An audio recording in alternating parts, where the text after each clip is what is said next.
A primeira-dama, mulher do governador de São Paulo, Bia Dória, também testou positivo para o novo coronavírus hoje. Após a confirmação no começo da noite, ela iniciou o isolamento em sua residência e seguirá em observação nos próximos dias. Assim como o marido, João Dória, ela está assintomática. Está na hora do quadro Amazônia em Pauta, com Denise Campos de Toledo.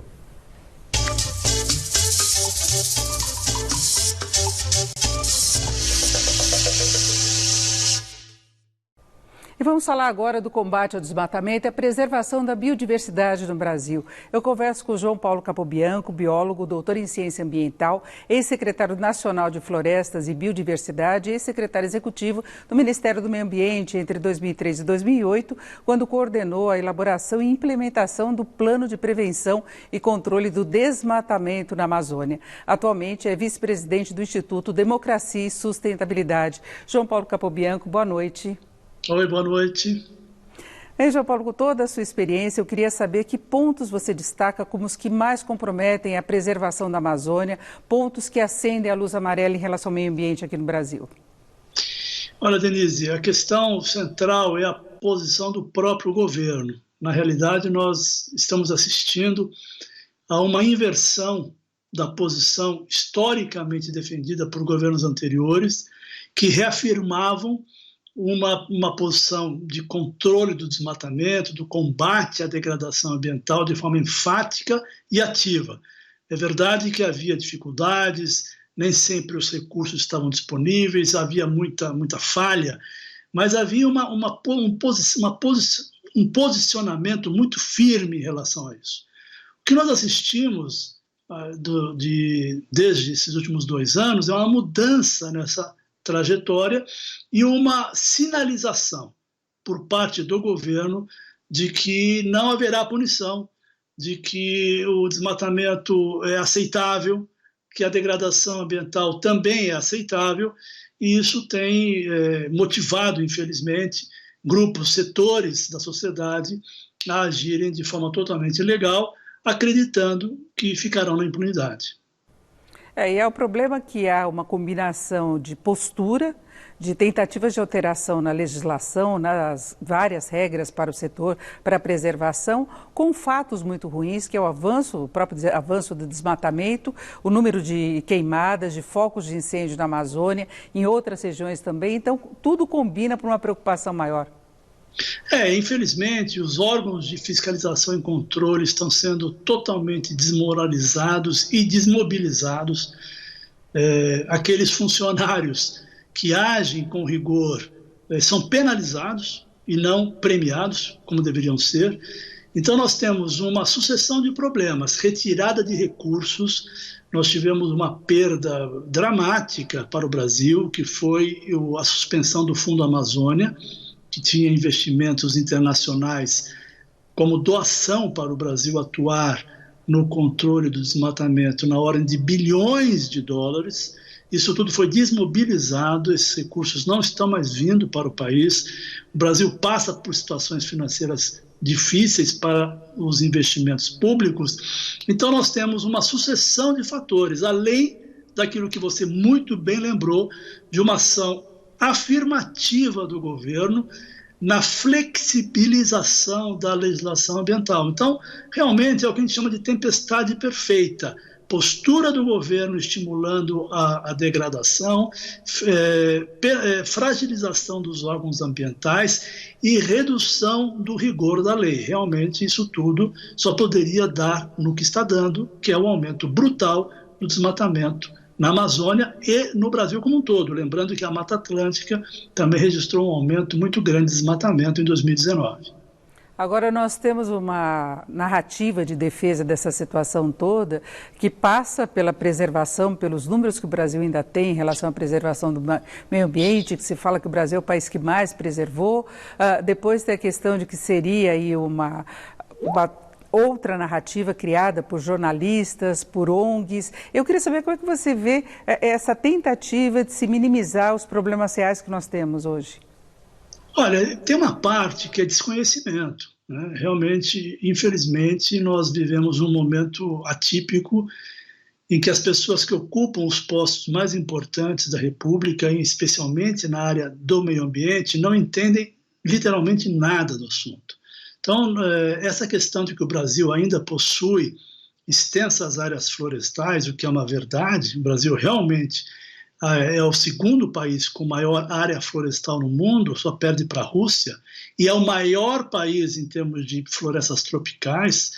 O fato é que essas áreas estão concentradas em algumas regiões do Brasil, especialmente na Amazônia, e isso não satisfaz uma questão central da conservação, que é a necessidade de proteger os diferentes biomas, os diferentes ecossistemas, as diferentes formações florestais, porque o que nos dá esta enorme biodiversidade é justamente a diversidade de ambientes. Ou seja, não adianta nada eu proteger uma área inatingível da Amazônia de forma total e permitir que o sul da Amazônia, que toda a região do centro-oeste ou a região da Mata Atlântica seja devastada. Então, tem uma parte de ignorância nisso, ou seja, eu pego o número que eu tenho lá, onde é a área que eu não cheguei ainda, e digo que eu preservo muito. Mas eu não estou dizendo a verdade. Qual é a verdade? É que em extensas áreas do Brasil, nós estamos levando os nossos ecossistemas a uma destruição absolutamente radical, quase que uma erradicação. Esse é um fato concreto.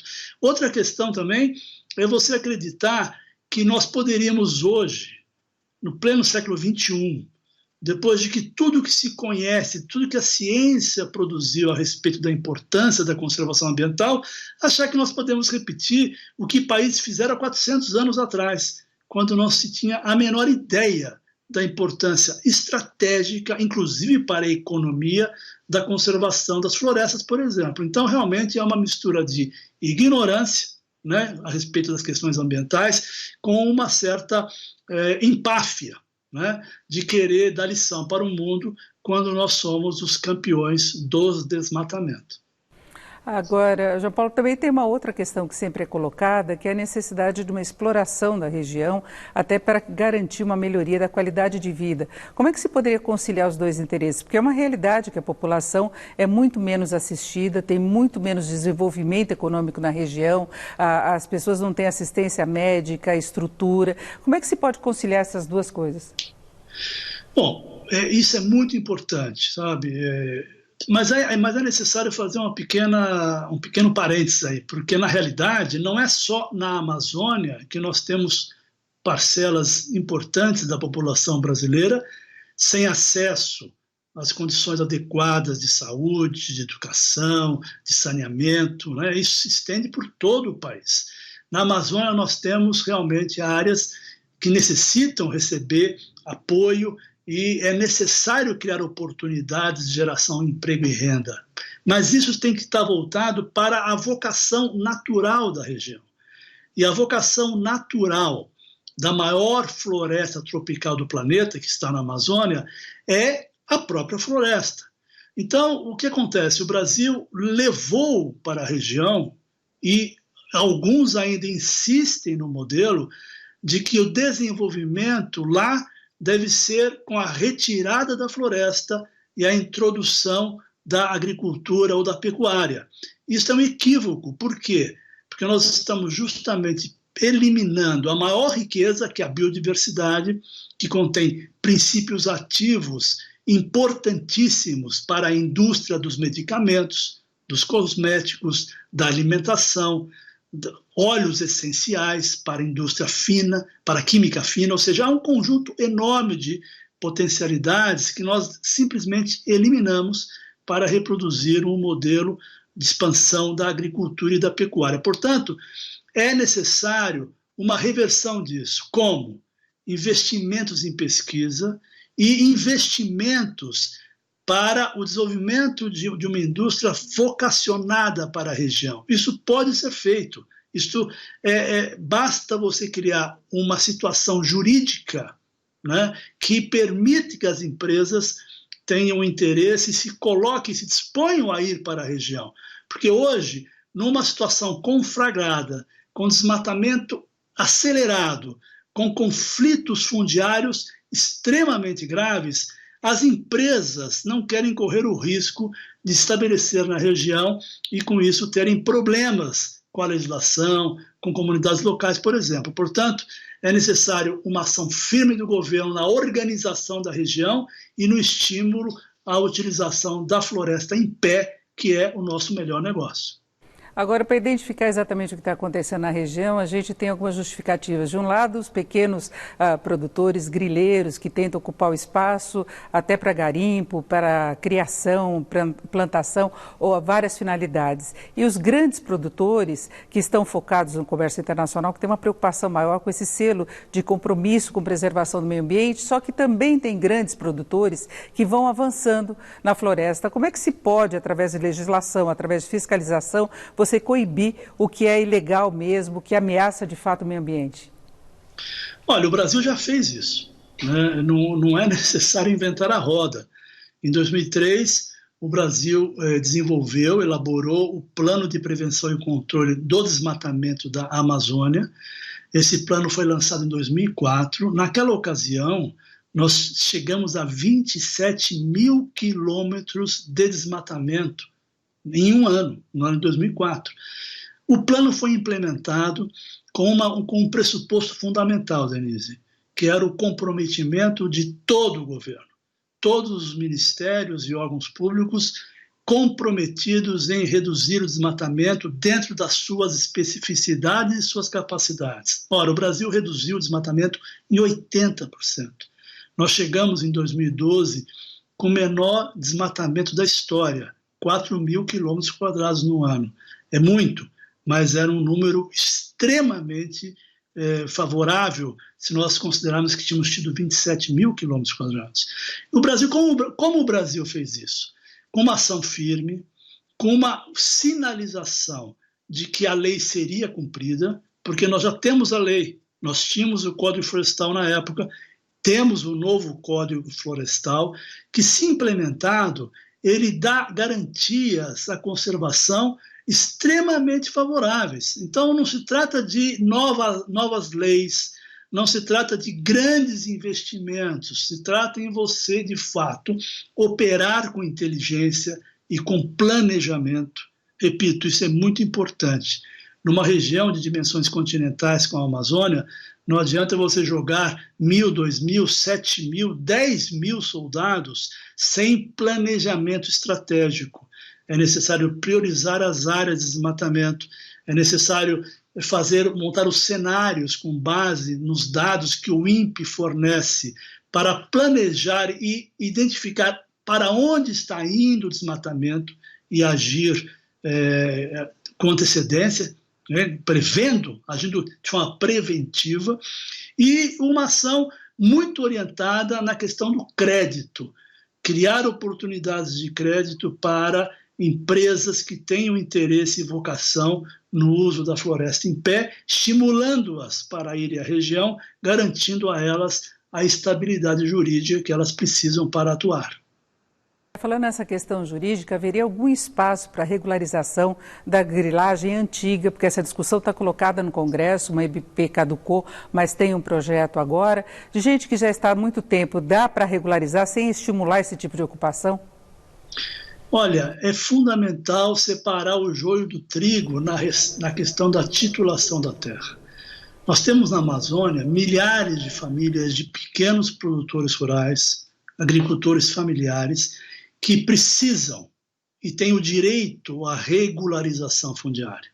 O que ocorre é que nós já temos uma lei desde 2009, aliás, até antes de 2009, mas ela foi reformulada naquele ano, para agilizar a titulação dessas propriedades. O que ocorre é que, a cada vez que esse assunto volta à discussão, tenta-se mudar a lei. Para quê?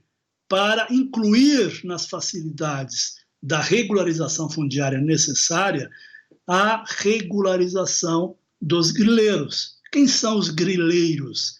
Grileiros são pessoas, grupos, às vezes até empresas, que atuam na região, invadindo terra pública que não lhes pertence ao povo brasileiro. Eles invadem essas áreas em grandes extensões e depois fazem um processo para que haja o reconhecimento do título.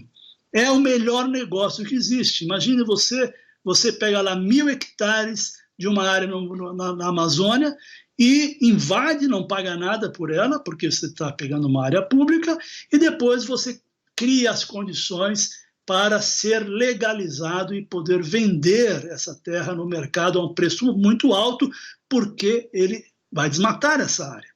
Uma área desmatada tem um valor maior para a agricultura. Então, nós temos que fazer o processo separando esses dois tipos de agente. Isso é muito fácil, porque o INCRA possui o cadastro dessas propriedades, nós temos um cadastro das pequenas propriedades, que podem ser rapidamente regularizadas, e evitando que esse tipo de atitude estimule mais invasões, porque se eu regularizo hoje o grileiro, amanhã ele vai voltar a incidir no mesmo crime, buscando a vantagem mais para frente. Perfeito, nós conversamos, ouvimos aqui o João Paulo Capobianco, que é ex-secretário executivo do Ministério do Meio Ambiente e atualmente vice-presidente do Instituto Democracia e Sustentabilidade. João Paulo, mais uma vez, muito obrigado, uma boa noite. Eu que agradeço, boa noite. Agora é com vocês.